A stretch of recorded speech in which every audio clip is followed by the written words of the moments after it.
Somalia will become the second Afghanistan. The Somalia National Army versus Al-Shabaab, a net assessment. An important question for the future of Somalia is if the African Union withdraws the remainder of its forces from the country by December 31, 2024. Would the Somali National Army or Al-Shabaab be stronger militarily? According to a net assessment conducted by the author across 7 factors: size, material resources, external support, force employment, cohesion, psychological operations, and morale, the SNA would retain an advantage in terms of size, material resources, and external support, but performs poorly on non-material dimensions and would remain dependent upon external finance and security assistance. Overall, however, Al-Shabaab would be slightly militarily stronger because of its significant advantages across the non-material dimensions related to force employment, cohesion, and psychological operations, as well as the sustainability of its forces. And now, in its 19th year, the war against Harakat Shabab al-Mujahideen is, by far, the deadliest African conflict involving Islamist militants.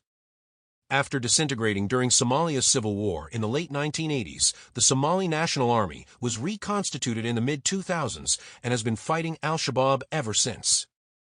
The SNA has waged this war with considerable assistance from international partners, most notably an African Union enforcement operation, the United States, and since 2013, the United Nations, which has delivered non-lethal logistical support. In mid-2022, the federal government of Somalia built upon a wave of clan-based resistance to Al-Shabaab and launched a major offensive campaign in the Hiran and Galmudug regions. By April 2023, the campaign succeeded in recovering over 200 settlements.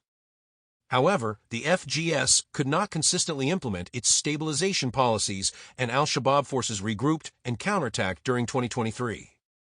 Today, the war is stalemated once again, as it has been for most of the last 8 years. One factor that might shift the battlefield balance is the planned withdrawal of the AU transition mission in Somalia without first securing a peace deal between the FGS and Al-Shabaab. Initially deployed in 2007 and reaching a peak of over 22,000 personnel after 2014. The AU force has gradually withdrawn its troops since December 2017 as part of the planned transition to Somali forces assuming responsibility for the country's security. The SNA has also received training and equipment from the European Union, the United Kingdom, Turkey, the UAE, Qatar, Ethiopia, Uganda, Eritrea, and Egypt. Of April 2024, ATMIS comprises approximately 14,000 troops and 850 police. Another 4,000 AU troops should exit by June 30th, with the remainder of the force scheduled to leave Somalia by the end of 2024. In addition, the departure of the AU force could also mean the end of the United Nations Support Office for Somalia, which currently delivers logistical support to nearly 19,000 SNA soldiers, 0.7%. Considering this exit plan, this article addresses whether the departure of ATMIS would leave the SNA or Al-Shabaab stronger militarily. This question is especially pertinent given the specter of an Afghanistan scenario in which the Afghan National Defense and Security Forces rapidly collapsed after the withdrawal of U.S. troops in the summer of 2021. In Somalia, the ATMIS exit raises legitimate security concerns, but a similarly rapid and complete collapse of the SNA and total victory for Al-Shabaab is unlikely. Not only would the SNA retain significant external security assistance from the United States, Turkey, the European Union, UAE, Qatar, the United Kingdom, and other countries, but ATMIS departure would undermine a key element of Al-Shabaab propaganda. Moreover, the SNA already endured the partial withdrawal of a key security partner when the Trump administration removed most of the roughly 700 U.S. troops from Somalia in December 2020. The impact on the SNA was not positive, but nor was it catastrophic. The United States retained its logistical, training, and mentorship support packages, and many of the withdrawn troops continued commuting to work from the wider region and Europe. In May 2022, the Biden administration redeployed some 450 U.S. soldiers to Somalia. The issue at hand is whether the departure of ATMIS could be more consequential. To answer this question, this article analyzes the principal sources of strength for both the SNA and Al-Shabaab, basing a net assessment on 7 factors identified by Jonathan Schroden II. B. This non-lethal support to the SNA is paid for by voluntary contributions to a UN trust fund. C. Somali Security Forces Trust Fund, United Nations Office in Somalia, ND. Dr. Paul D. Williams is a professor in the Elliott School of International Affairs at the George Washington University and director of the Security Policy Studies MA program. His research focuses on contemporary peace operations and warfare in Africa.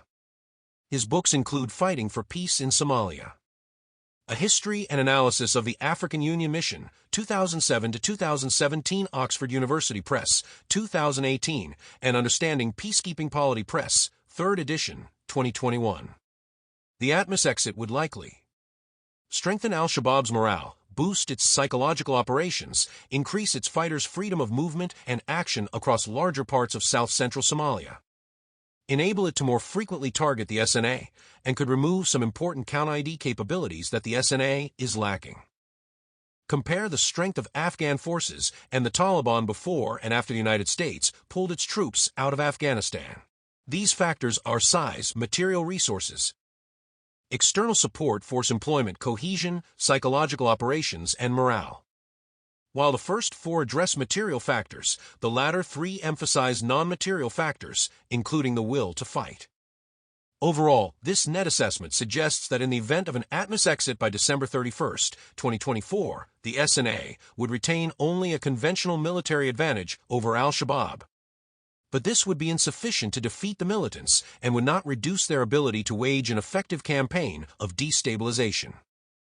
In fact, the ATMOS exit would likely strengthen al-Shabaab's morale, boost its psychological operations, increase its fighters' freedom of movement and action across larger parts of south-central Somalia, enable it to more frequently target the SNA, and could remove some important counter-ID capabilities that the SNA is lacking. This article now examines each of the 7 factors for both sides, then conducts a net assessment of those factors, before providing an answer to the central question and summarizing the major policy implications. The 7 factors. Size. SNA. Although the SNA has suffered a huge toll of casualties in its war against al-Shabaab, it has continued to regenerate and grow the size of its trained forces over time. On paper, the SNA has increased from less than 7,000 troops in 2009 to around 32,000 personnel, though unofficial government estimates suggest the deployable force is closer to 19,000. In January 2023, Somalia's National Security Advisor said his government would have an additional 24,000 troops trained and fully equipped by 2024, mainly funded by the UAE and Qatar. There are some risks involved in recruiting and attempting to train such large numbers of troops so quickly. And see, officially, the SNA is supported by 40,000 federal police and several thousand intelligence personnel in the National Intelligence and Security Agency. Somali Dialogue Platform, The Shaping of the Somali National Security Architecture, page 11. There is already considerable variation in the quality of SNA units, with some derived from earlier clan-based formations. The most elite units are the roughly 2,000-strong Danab Brigade, trained and equipped by the United States, and the roughly 6,000-strong Turkish-trained and equipped Gorger battalions. The United Nations has accused the SNA of recruiting 121 children between 2019 and 2022. Al-Shabaab. Considerable uncertainty pervades estimates of al-Shabaab's strength. In 2008, the African Union estimated al-Shabaab's operational force at around 2,000. By 2011, the figure was 9,500. And by 2022, it was between 4,000 to 7,000 fighters, concentrated in central and southern Somalia. The FGS claims it has inflicted hundreds of casualties on al-Shabaab during the offensive campaign since mid-2022. And yet, the most recent UN Monitoring Group report published in January 2024 put the number of al-Shabaab fighters at between 7,000 and 12,000. This reflects al-Shabaab's ability to withstand significant casualties and recruit new fighters, including children. Al-Shabaab has often forced clan elders and parents to provide children or face reprisal. The United Nations put the number at about 900, with an additional 663 abducted during 2022 alone. Most recently, Al-Shabaab launched a massive recruitment campaign, drawing on Somali anger at the Memorandum of Understanding concluded between Ethiopia and Somaliland on January 1, 2024. This MOU reportedly included Ethiopia's willingness to recognize Somaliland's independence in exchange for a 50-year lease of 20 kilometers of Somaliland's coastline. Al-Shabaab publicly rejected the agreement and called on Somalis to join them to stop Ethiopian interference. Material Resources SNA. Since 2017, Somalia's domestic revenue collection has increased considerably, albeit from a low baseline. This has enabled the payment of salaries for government and federal security service personnel. Since 2021, the SNA's budget has increased significantly. In 2024, defense spending represented nearly 25% of the overall federal budget of U.S. $1.1 billion.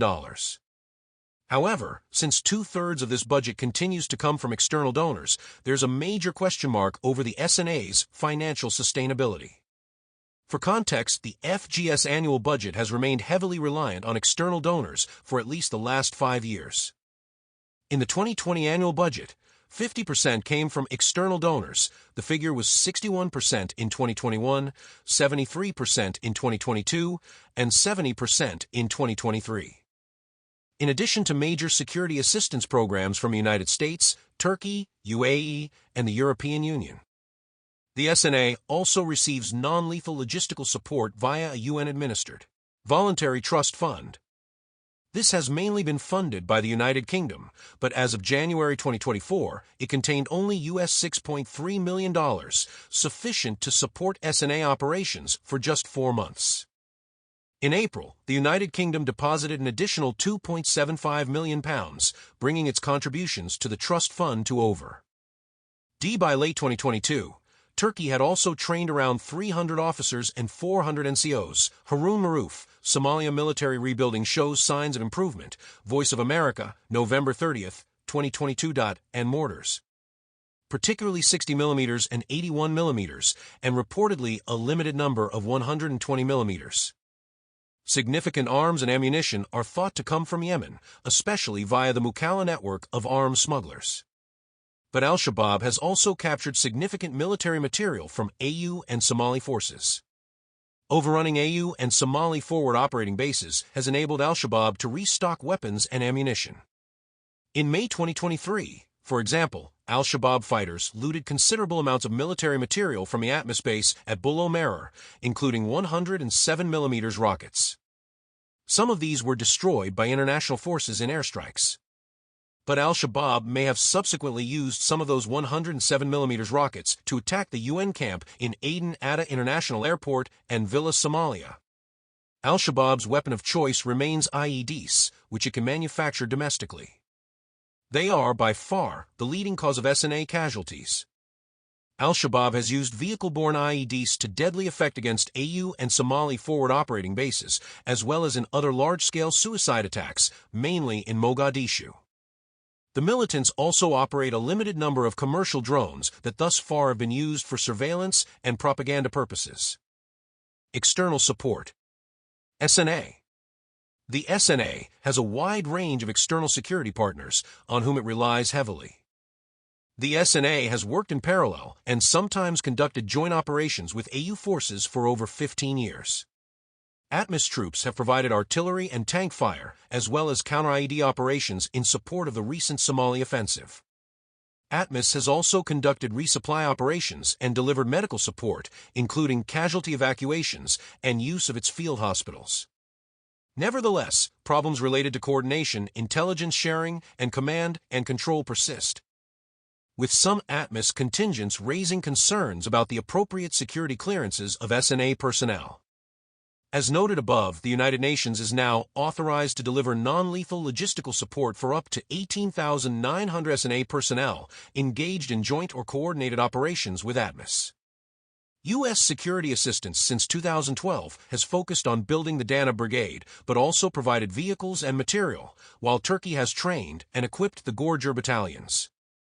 Unlike Turkey, the United States regularly retrains Danab units and provides field mentoring and advising.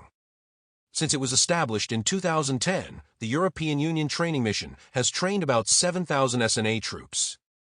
Between 2019 and 2023, Eritrea trained about 5,000 Somali recruits.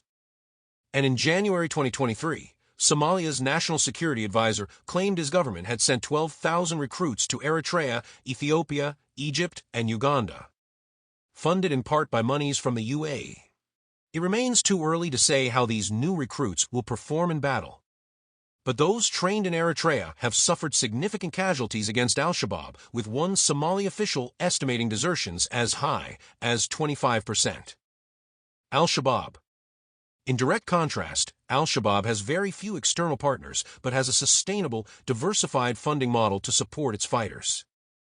Their principal sources of strength are domestic, rooted in attempts to strengthen the movement's nationalist credentials. While historically al-Shabaab benefited from significant support in the Somali diaspora, this has dwindled in response to its persistent use of terror tactics, which have killed thousands of civilians. Al-Shabaab has benefited from limited amounts of al-Qaeda expertise and finance, but it enjoys a large degree of operational autonomy and does not rely on much external support beyond some inflows of arms and ammunition noted above. Force employment. SNA. The SNA's force employment is part of the federal government's three-front war against al-Shabaab, encompassing military, economic, and ideological dimensions. The SNA's strategy has been to work with AU forces to hold the major urban areas, secure the main supply routes, and extend stability through a network of dozens of operating bases.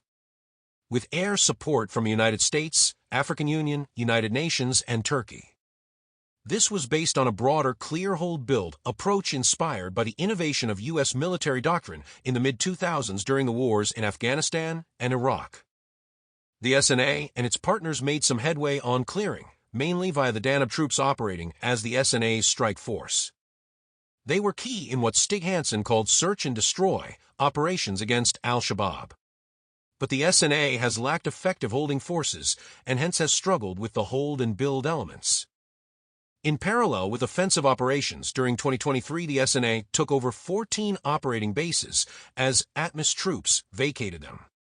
It remains to be seen whether occupying these bases will be a boon or hindrance to the SNA, since it may leave the Somali troops vulnerable to al-Shabaab mass attacks while deriving little strategic benefit. Al-Shabaab. Al-Shabaab is broadly following a strategy of attrition against the SNA and plans to outlast the foreign interventions propping up the FGS. To do so, it has waged a prolonged war of destabilization, unencumbered by the many pressures of governing a weak and divided state. Nevertheless, for local populations under its control, al-Shabaab plans to provide them with a degree of stable governance and justice. Here, its principal strategy is intimidation, convincing the population to follow its orders, or else it will punish any disobedience, and demonstrating that the government is too weak to stop the group. Al-Shabaab's key strongholds are in central and southern Somalia, but its forces are spread across the country, including as far north as the mountains of Galgala, Puntland. They have focused on ensuring freedom of movement and action across large swathes of the countryside, in the lush areas of the Juba and Shabelle rivers, and along key commercial routes. In these areas, al-Shabaab has put considerable effort into providing extrajudicial mechanisms that exploit gaps in the Somali formal justice system to resolve communal and legal disputes, as well as punish crimes. The militants have presided over a harsh order, yet some local populations prefer. Al-Shabaab has also followed this strategy for its operations in Kenya. Mohammed Ibrahim Shire, Provocation and Attrition Strategies in Transnational Terrorism. The Case of Al-Shabaab, Terrorism and Political Violence 35:4-2023-945-970.it to the Anarchy of Warlordism, and view it as less corrupt than the official justice system available from the FGS. Outside Somalia, the militants have conducted numerous attacks in Kenya, sporadic attacks elsewhere in East Africa, and even briefly invaded Ethiopia in late July 2022. These actions demonstrate al-Shabaab's belief that it has sufficient resources to execute attacks and campaigns outside of Somalia. Al-Shabaab generally avoids direct combat with Somali and AU forces, preferring asymmetrical warfare tactics. It favors small-scale raids, ambushes, assassinations, as well as IEDs, frequently emplaced along roadways. There have also been larger-scale assaults on SNA bases. Al-Shabaab also frequently employs urban area isolation by implementing strict access control measures on roads leading to urban centers. Overall, for the last few years, Al-Shabaab has targeted Somali security forces in 42% of its attacks, similar to the proportion targeting AU forces. The vast majority of these attacks have been in and around the capital Mogadishu, along the major roadways connecting Mogadishu to Baidoa and Beledweyne, as well as north of Kismayo.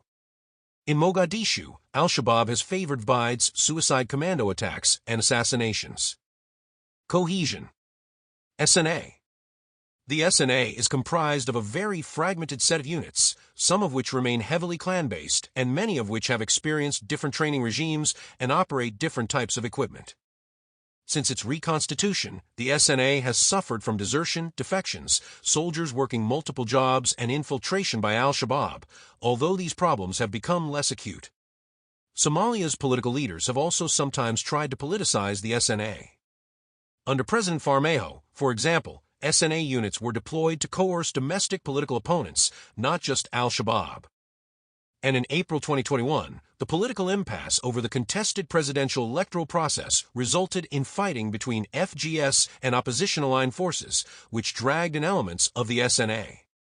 The most cohesive units are the Presidential Guard and the Danube, which have benefited from consistent payments and good equipment, with the latter also having frontline mentors and advisors, helping their operational performance.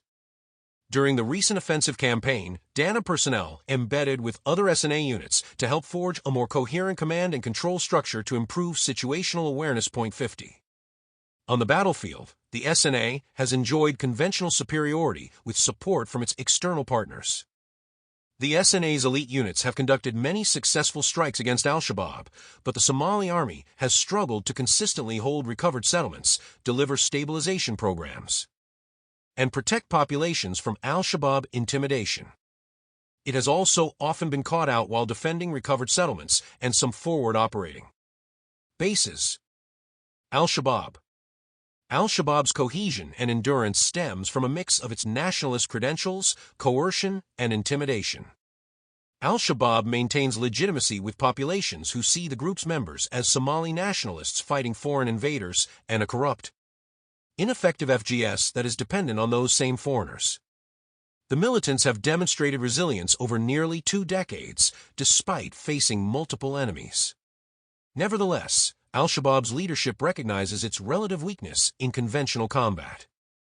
It has therefore forged cohesive units to employ guerrilla tactics and which usually fight only on their preferred terms. This has included a mandatory training program for all Al-Shabaab recruits in which they are indoctrinated and assessed for their suitability. There follows 3 to 6 months of basic military training, including physical training, obstacle breaching, religious education, tactics, intelligence collection, weapon handling, and IED construction. On the battlefield, Al-Shabaab excels in ambush and overrunning small SNA bases. They have inflicted most SNA casualties using IED attacks and have also launched many deadly small-scale suicide raids. But Al-Shabaab has also faced problems. These include suffering large numbers of casualties, including several senior figures, as well as persistent defections, including a mix of rank-and-file and quite senior fighters. The group has also previously suffered from violent struggles over its leadership and direction. However, after the purge of its leadership in late 2013, Al-Shabaab has broadly consolidated its approach, now under Ahmed Darai's leadership. But Al-Shabaab's harsh rule has also inspired some local communities to engage in armed resistance, including in Hiran region in 2022, which catalyzed the subsequent FGS offensive campaign. Psychological operations. SNA. The FGS has generally struggled with psychological operations. Its wartime communications tend to emphasize the number of Al-Shabaab casualties and the amount of territory its forces have recovered or liberated as key metrics. This has often been undermined by failure to hold on to numerous recovered settlements. The federal government has also tended to be reactive, responding to al-Shabaab's narratives, and hence prioritizing content moderation, counter-narratives, and even banning certain platforms, including TikTok and Telegram in 2023. Yet al-Shabaab's propaganda persists. More proactively, successive Somali federal administrations have offered amnesty to al-Shabaab fighters who leave and denounce the organization. And in late 2022, the federal government tried to undermine al-Shabaab's ideological appeal by instructing media outlets to refer to the group as Khawarij or deviants from Islam. But this was not consistently implemented and was criticized by some journalists. In early 2023, the FGS received a significant boost when 300 Somali clerics pledged to publicly denounce al-Shabaab's interpretation.